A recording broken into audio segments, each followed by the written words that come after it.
Yeah, it's really great honor for me to be here and to see so many people interested uh, in Georgian affairs. What's going on? What are the challenges? What are the achievements? And this is crucial support for us Georgians who are still trying to accomplish seemingly very easy things to be an independent, sovereign country, a part of the democratic world. This was our desire when we saluted breakup of the Soviet Union, and we thought that our dream could be becoming true very soon. But somehow we managed, and some other people and some other powers helped us to go through very difficult way during last 23 years. And main objectives of our nation, of our country, are still not accomplished.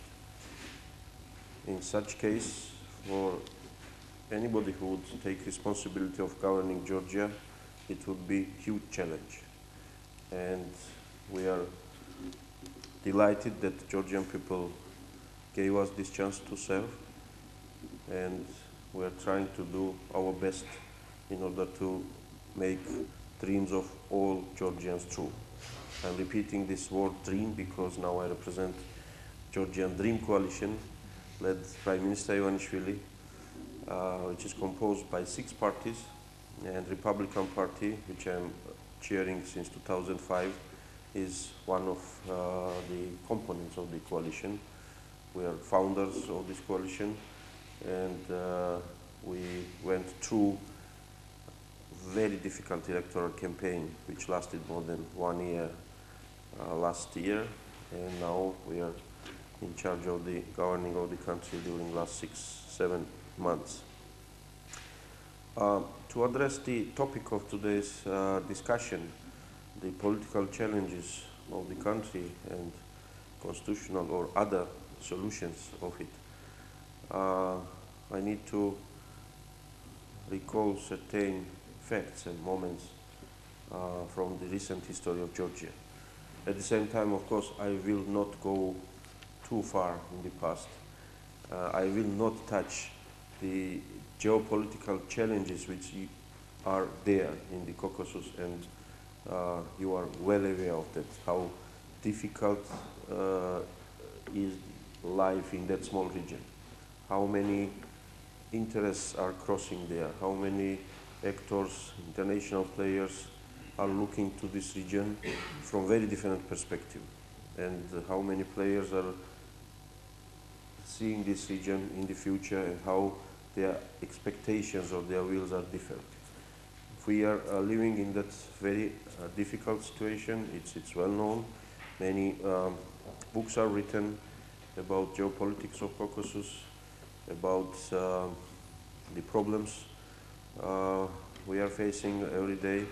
But again, today probably it's not time to go that far.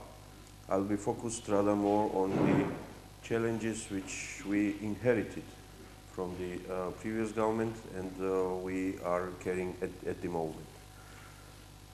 First of all, I should tell you that the leadership of the Georgia Dream Coalition, including its leader, Prime Minister Ivanishvili, these are the people, including myself, who were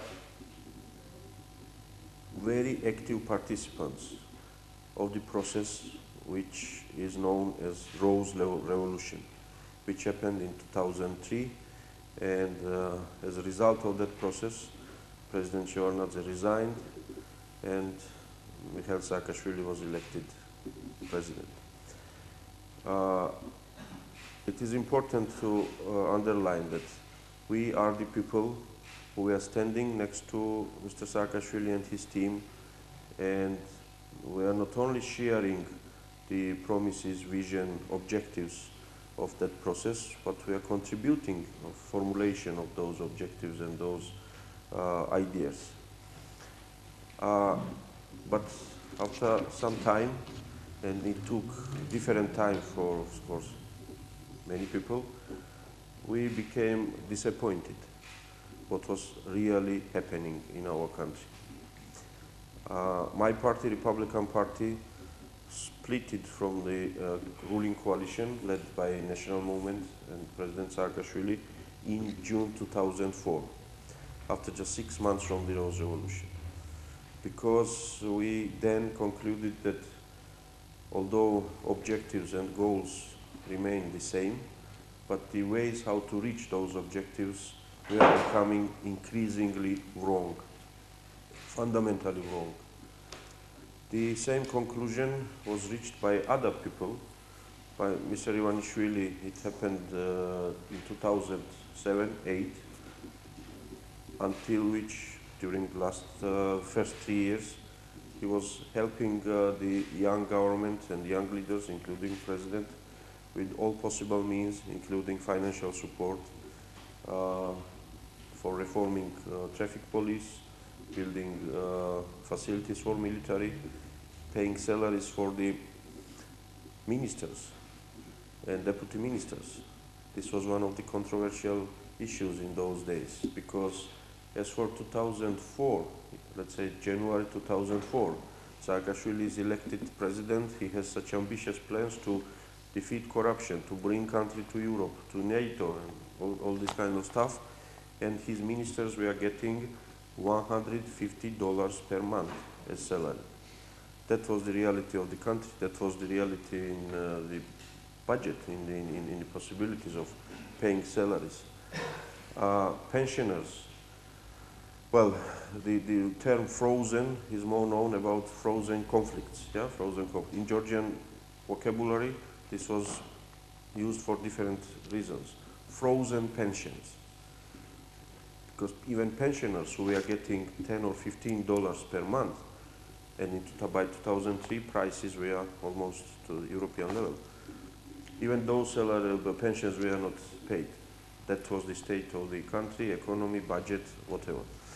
And then this idea was born to set up a special fund through which the highest public officials, ministers, deputy ministers, would get decent salary and would be requested to forget about other things, about some corrupt or whatever means for supporting their families.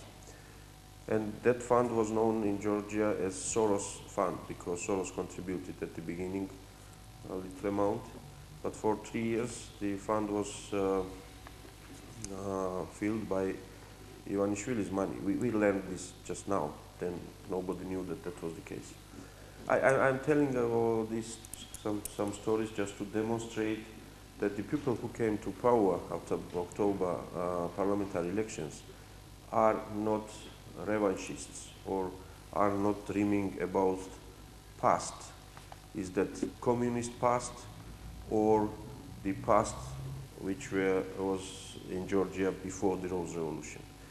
We are the people who are trying, and we want to accomplish whatever was declared, promised in those years, in 2003, 2004. And what was our declaration then? To end post-Soviet era in Georgia. Not by declaration, but by meaning. Whatever it means, and I'll come back what it means, and unfortunately we are still dealing with those challenges. Second, to become integral part of the wider Europe. And in those days, NATO integration seemed much more realistic and much more easy to achieve.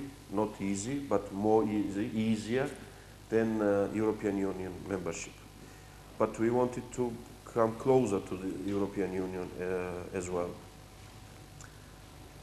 Third objective, to establish real democracy in Georgia and build democratic institutions, eliminate the corruption, which was just destroying everything in the country, make necessary steps in order to have dialogue with Abkhazians, Ossetians who were by the time kind of separated by conflict lines, to make our country free for investors and for businessmen, to open the borders and to become attractive for business community, to strengthen our ties with neighbors, and to continue serving as a place where our neighbors could come and talk about problems with each other. And you know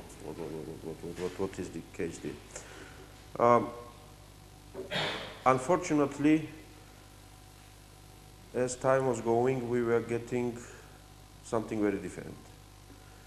We received by, let's say, before the elections, what was the country during 2012. It was much stronger state than we had in 2003. And in stronger state, I mean that the government agencies were able to make decisions and implement those decisions, including very ambitious decisions. Police was keeping control in the society or in the country. By 2004, I remember, I installed another third additional lock in my garage where I was leaving my car during night time, because cars were stolen, I don't know, every day. Starting from 2006 or so, I forgot where I have my garage. I was putting my car wherever there was a free space on the street. Just difference is huge. In 2003, whenever we saw a policeman, well, we were looking for some cash. It's rather be ready, and it would save time, nerves, and everything, and we'll go. By 2012, mothers who were late in their work, would call to patrol police and say that, well, I'm late, can you pick up my son from the kindergarten and bring it home? Of course they would do that. So the change in the understanding of what is the traffic police or what policeman means. The pollings which were done in Georgia during these many years. Just yesterday, IRI published its latest one. And when Georgians are asked, have you had to pay any additional fee or bribe or something during the last 6 months? The answer rate, yes, disappeared. It's 98% say no, and 2% say don't know. What they don't know, I don't know. But that's what just I was looking this morning. That yes, it disappeared. Yes, people are not paying bribes, or were not paying bribes a year ago, 2 years ago, 3 years ago. That's true also. Pensions were paid, including those frozen pensions from late 90s and so on. Why? Because the revenues in the state budget were increased 9 times during 9 years. 9-time increase of revenues. And therefore, state was able not only to pay those frozen unpaid pensions and so on, but increase the salaries. And from 2007, that foundation, which was originally created for paying to public officials, was abolished. And since then, Georgian ministers and Georgian public servants, especially the high level, about 500 people, they are getting quite good salary compared with the situation in the country or the region. At the moment, the monthly income of a minister is more than $3,500 or something like that. I know there are higher salaries elsewhere, but we know that's not the average in the region, or if it compared something. So government was functional. Policemen received decent salary, and we uniformed policemen. They were not looking for bribe and so on. So things were improved in many directions. Highway is constructed towards Western Georgia. New buildings, governmental buildings, are constructed. We, Parliament, now work in brand new building in Kutaisi, the second largest city of Georgia. Many ministers built new buildings for themselves, and so on. New airports are built. New hotels are built in the different cities, not only in capital city and so on. All the government representatives, ministers, deputy ministers, and everybody, they spoke much better English than I do. They had 2 degrees in their pockets from Western universities. I have only 1. So, yes, country was flourishing, and that was the image from the outside. And therefore, there was this question: who are those guys who are protesting against Saakashvili? Why they are against him? Why they are sending reports about some things? And there was a very simple conclusion: they must be pro-Russians. Who else would make obstacles to this wonderful government in their wonderful job? It could be Putin, Russians, and so on. Therefore, we lived with this label for years, that if we are in the opposition, because we are getting instructions from Moscow to disturb the government from its great job. But there was another reality behind these achievements. And what was that reality?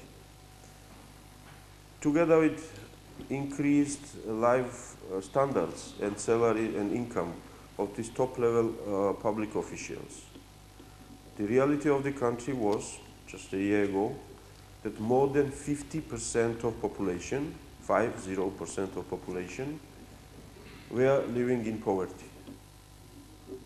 More than half of the families filed application for getting social benefit, which is designed for those who are earning lower than living minimum.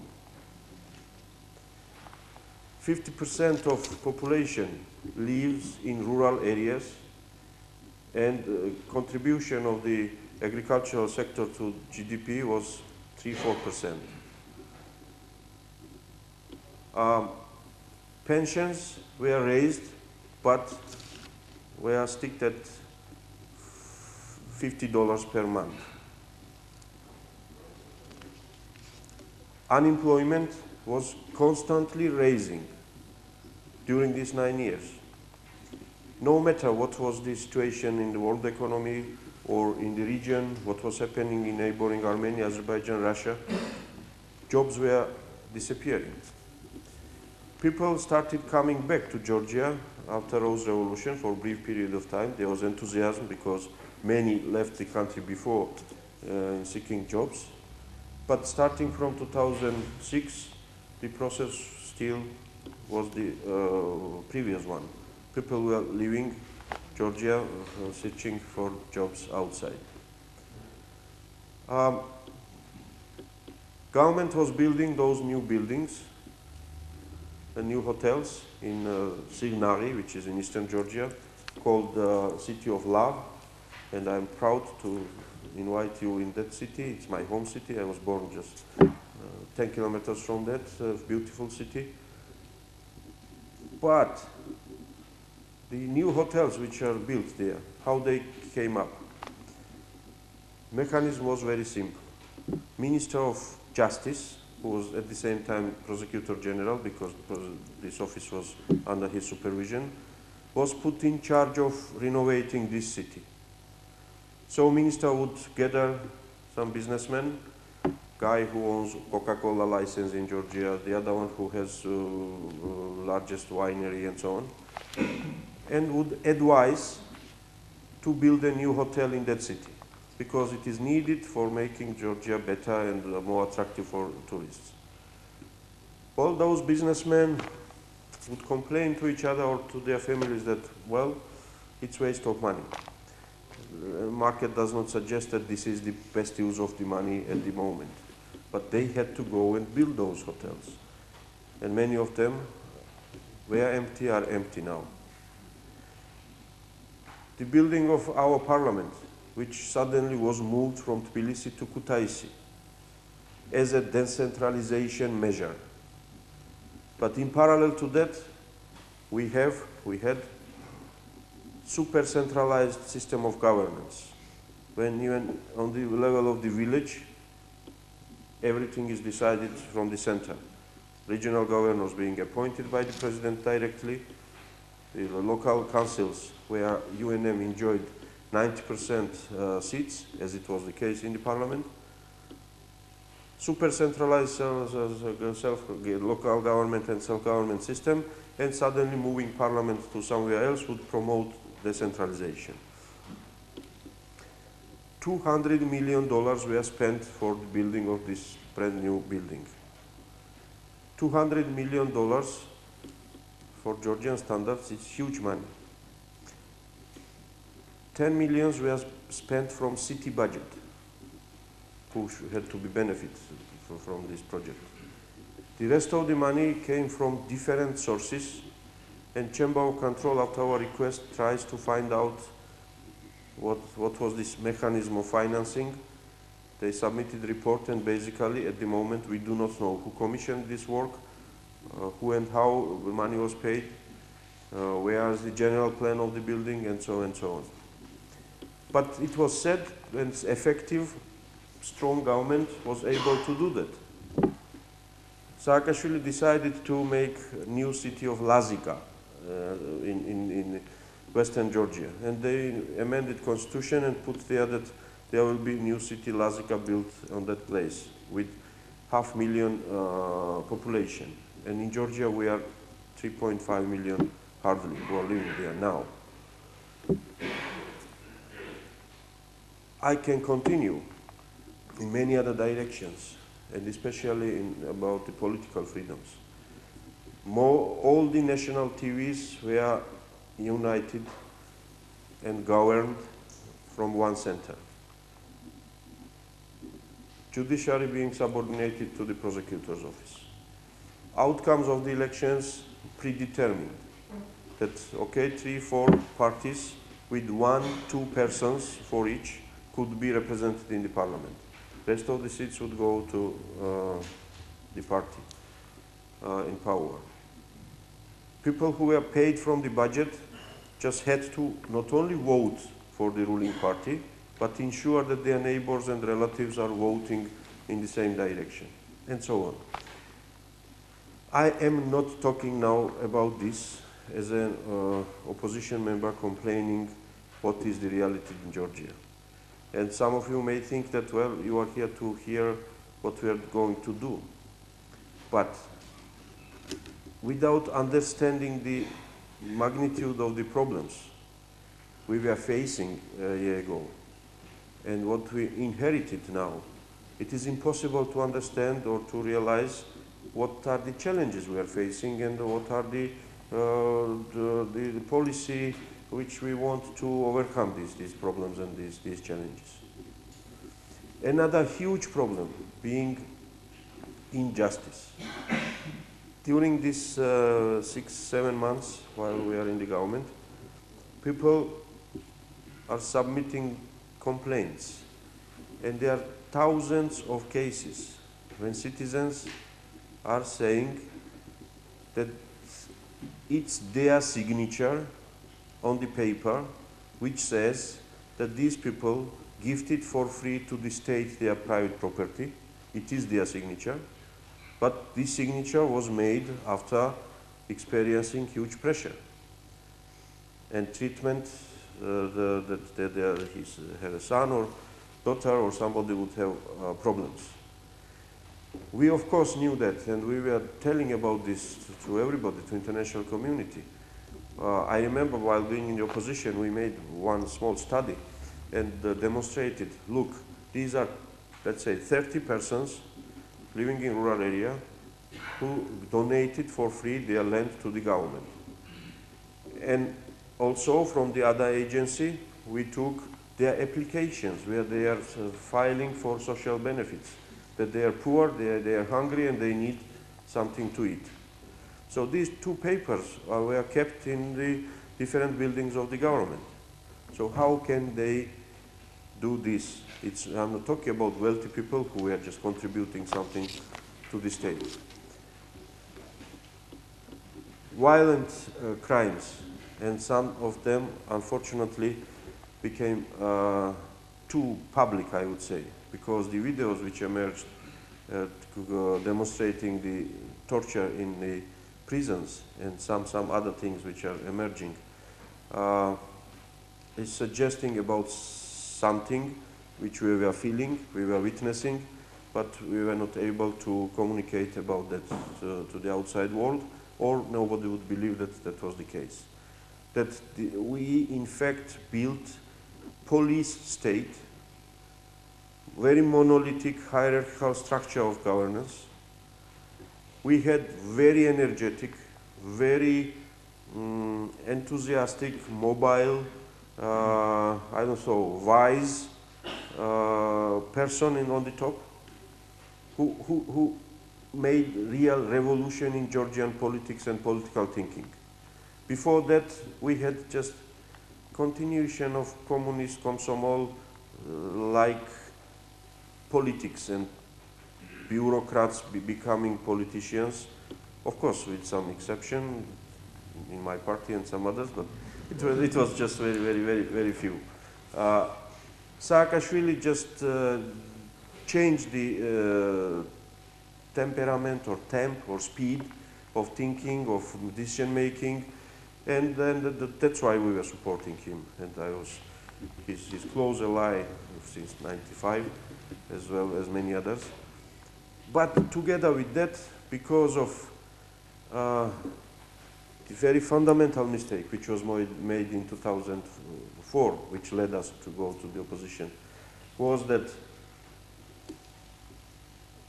their thinking was like this, that procedural democracy, meaning lengthy debates in the parliament, some independent media outlets who could criticize some things or ask some questions, judiciary which is independent, political parties who can gradually grow.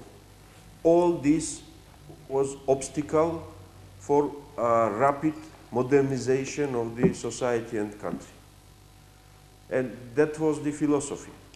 And that was what we were discussing in those days and months.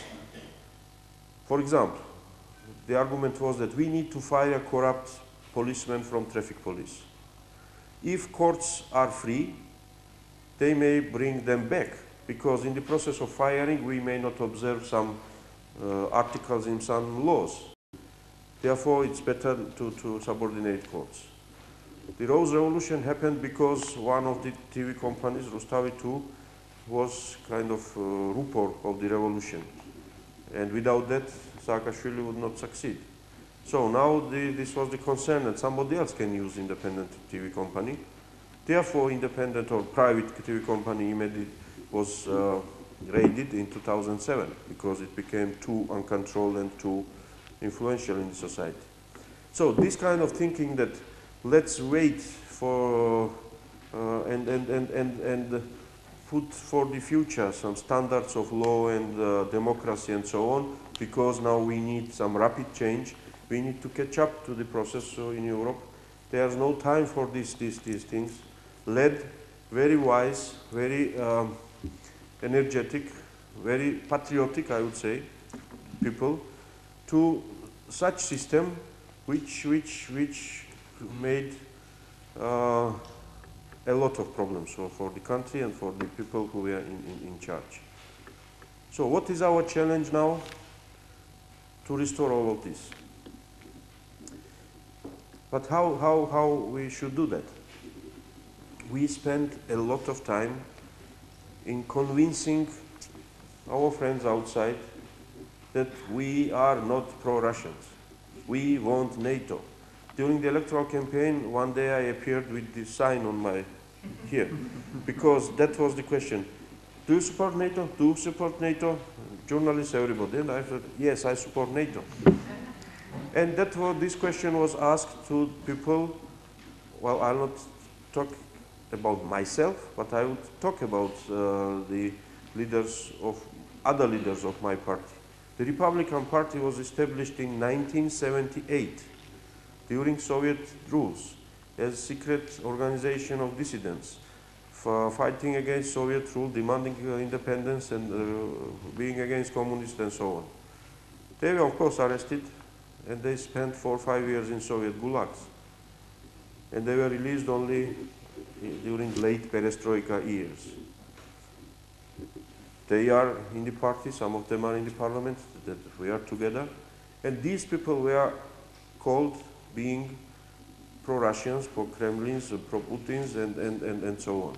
But it somehow worked for years. Mr. Ivanishvili, when he entered to politics, had even more vulnerable background. Billionaire, he made money in Russia. He is unknown to Georgian people or to anybody. He is unknown to the I don't know, democratic communities inside and outside. And he made this statement, so he must be pro-Russian. I had that question to him when I met him first time after his political announcement. Question meaning, are you pro-Putin? No. Question meaning, what we want. You are offering us strategic partnership, what that means. And we spent, I don't know, 3 or 4 days in discussions on many issues. And by that I want to say that, yeah, everybody would have this question, who is he? When you don't know who is he. But even after the elections, we had to demonstrate our policy priorities on international arena for many months. In March, for example, the Parliament adopted a joint resolution, joint with the UNM opposition, about foreign policy priorities of Georgia, where we underlined all the strategic things, European Union, NATO, free trade, open borders, and so on and so on. And also we said that we are trying to normalize relationship with Russia, but without any compromise on those strategic directions. And we made it clear that our attempts to talk with Russia about trade relationship, about people's exchange and so on, and traveling across the border, should not be understood differently. This is within the framework of our strategic goals, and we are ready to talk with Russia only until the point or on the topics which are not contradicting NATO-European directions. Therefore, we wrote in our document that any talks about political union, military union, customs union with a country who occupies our territories or recognizes independence of occupied territories is just impossible, period. So, I believe for now this question, whether we are pro-Western or pro-Russian, is no more valid question. I know some people are still talking about that, but it's difficult to give arguments behind it. But at the same time, we have huge challenges, meaning NATO direction, for example. In the next year, there will be a summit, NATO summit. And we are telling to our friends, very frankly, that we expect some tangible progress in that process. We understand that membership of Georgia in NATO, with occupation going on, and with Article 5 being in the chapter of NATO, is impossible at the moment. We understand that. And we understand that the August war of 2008 made our case even more difficult. But at the same time, we understand also other things, that if we don't make progress And if we do not demonstrate, we now, I mean Georgia and NATO member states, that this process is going on, it is not stopped, it is not frozen. We are not caught in kind of uncertainty because of Russia's move in the occupation direction. We will lose this game. Very important game, very important thing. There are other options before. Well, I think yes, but it's already passed, because I was mentioning this on the other meeting as well, that by 2008, when NATO said that Georgia will become NATO member, by that time, for 15 years, it was Russian soldiers called peacekeepers in Abkhazia and South Ossetia, and they were acting there under the umbrella of UN and OSCE. So process was moving towards such declaration that Georgia will become NATO member. But very little was done in order to strengthen this declaration, not necessarily declaring that Georgia is NATO member, but thinking about internationalization of those peacekeepers, because the territories were under exclusive control of Russian military for 15 years, including the 2008 April Bucharest summit decision. And then in August we received what we received. Of course, after huge mistakes of Saakashvili and misjudgment and miscalculation, but we saw what was the purpose of such thing. So on international arena, we say that we need some progress, and this should be made clear. The same is about the European Union and the Vilnius summit at the end of this year. Negotiations are completed, formulations are agreed, but now it's political decision of the member states to conclude the association agreement or not. If not, then why not? And so on. Because we expect some help in these directions as well. We have very ambitious agenda about democratization of our country. We amended constitution in a number of cases. We are forming constitutional commission, and if there is an interest and there will be questions, I'm glad to go in details where we are moving. We are moving towards parliamentary system of governance. That's one thing, but that's not enough. There are many other things which we need to fix on the level of the constitution. On local government reform, Parliament is discussing the new code of local government, which really makes self-government possible with its economic, financial, and other foundations. We just passed the amendments to the labor code of Georgia, which was heavily criticized by everybody because it was too one-sided, favoring business only. We went through a 6-month process and we adopted that, and that's a huge step forward. We made important changes for making judiciary independent. Before, judges were electing their representatives to the highest administrative governing body of the judiciary, Council of Justice, by open voting, and with the condition that only one person, chairman of the Supreme Court, had exclusive right to nominate candidates for this Council of Justice. Then that was the law. It was written in Georgian laws until 2 months ago. But that was without notice from the democratic community. Even more, well, what was happening, you can understand. Judges would be brought in the conference. Chairman of the Supreme Court would say, we are waiting for this gentleman, and judges would raise hands. But they went even further. There was an administrative committee created, composed by 9 judges selected by the Supreme Court chairman, and these 9 judges were given all the power which belonged to the Conference of Judges.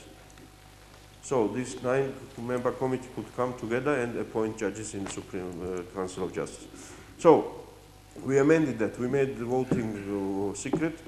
We allowed to all the judges to nominate themselves. 2 weeks ago there were elections, and the judges elected 7 persons in their Supreme Governing Body, Council of Justice. It was followed by huge protest from our voters of Georgian Dream Coalition, because when they saw the names of the judges who are elected, they started remembering cases. Well, this is the judge who fined me without ground, that he put in jail my relative, and so on and so on. So, I may share many of their opinions, but this is demonstration that government decided not to intervene. These are the judges, and it's better to give them independence than to go on the same cycle when we would pick up right judges, put somewhere, and start the same process of undermining credibility of the system as such. There are many things in this direction. Media became free. Business community is now a little bit uncertain because nobody is telling them where to build the hotel. But unfortunately, for 9 years, they used to be guided like that, and they are now a little bit hesitant to spend the money. But I hope they realize that they can do it sooner than later. So we have many challenges, and one last, and I'll finish. What to do with those facts of violation of law? And what to do with the victims? Victims who were deprived property, who were tortured, who were killed. What to do with such things? And this is at the moment #1 hot issue internally and internationally. During 9 years, 99% of public offices were occupied by one-party members only. That was the system. So, if any crime, possible wrongdoing, was done by using state authority or administrative power, it leads to somebody who was or is affiliated with the one party, which is now in the opposition. So there are people who are just simply counting, saying that, well, during 6 months, new government brought to justice, I don't know, 200 representatives of the United National Movement. Yes, probably. But for those 9 years, there was no other people at the power, on one hand. There were some people, I don't know who, but some people who were forcing citizens to sign these papers for gifting property, or they were dismissing them from jobs because of political affiliation. How it could happen that within the prison system, this system of torture, taping of the torture is done, and the high-level officials in the ministry or up to minister are not aware of that.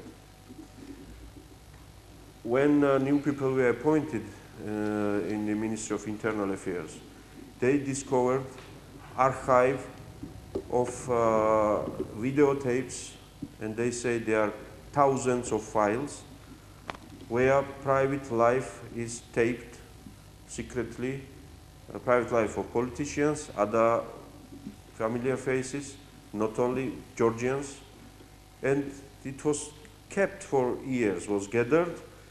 You understand, these things must be installed somewhere, in bedrooms, in other areas, and systematized, and it was kept there. Could it be done on the level of police inspector, these hundreds, thousands of files? Probably not. Before the election started on October 1st, during 1 month, September of 2012, government hired 22,000 extra people, 22,000, and they spent $4 million for their monthly salary, and the job was to count jobless people in Georgia. And that happened during September, and on October 1st there were elections. So 22,000 people were paid directly $150, $200. And when these people are now asked how they were counting jobless people in Georgia during this 1 month, they say no jobless people, we were just distributing United Nations Movements flyers and other papers. Who made such decisions? Well, it is on the paper. Mr. Merabishvili, who is now in the prison. For 8 years he was Minister of Interior. He became Prime Minister at the beginning of July, and on the next day he issued that order to hire 20,000 people for counting jobless people in Georgia in September and pay 4 million lari from the budget. And the challenge is what to do. And this is one fact only. There are, of course, many things similar to that. We wanted not to open these cases too much. In December, January, Prime Minister offered amnesty, which would cover everybody lower than deputy ministers, and to tell to thousands, tens of thousands of public officials that, well, probably they were victims of the system as well, therefore we are just closing or not opening any investigation. Unfortunately, it did not happen because, it's a long story, we did not reach agreement with the minority, with the opposition party now. At the same time, we need to end these things as soon as possible, because we were elected to govern the country, not to prosecute the people. And people expect some things. They want jobs, they want improved life conditions. If we are busy with prosecutions or the news are flooded with these things, investors are waiting, jobs are not created, and so on. Therefore, it's very difficult not to do something, but it is difficult to do something. Because if one reads this headline only, that former Prime Minister was arrested in Georgia, at the same time, if that one is under impression of the story which I gave you at the very beginning, what was the successful Georgia look like? So then this combination of two facts immediately leads that there's political persecution. So this is a huge challenge. Then we want to deal with that. We invited international monitors like monitoring mission of OSCE ODIHR, who are monitoring court trials, high-profile cases, and they will produce report at the end of the year. We asked the European Union, and we got a very distinguished person, Mr. Hammerberg, who was Human Rights Commissioner of the Council of Europe before, and now he spends a lot of time in Georgia. He has access to everything and everybody and reports Brussels. And we are urging everybody who is interested to come and to monitor. We need this monitoring, we need these questions or critical view, but at the same time we are interested to let the world know what we are doing, why we are doing, or what prosecutors are doing and why they are doing. At the same time, politically, of course, we do not want to show to the world all the things we see or we witness, because it does not make a big difference whose party member was torturing people in the prisons. And indeed, they are Georgian citizens, all. And I don't know, they could be my neighbors, or I don't know.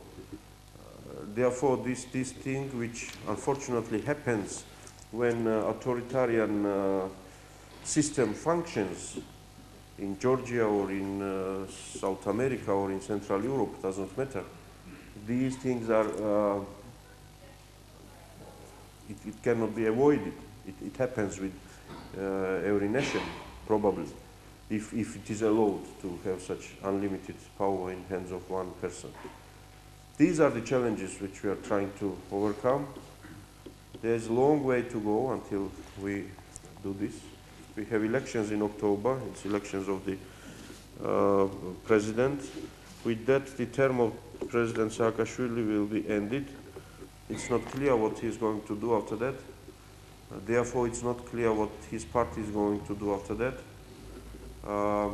But that's where we are now. Thank you.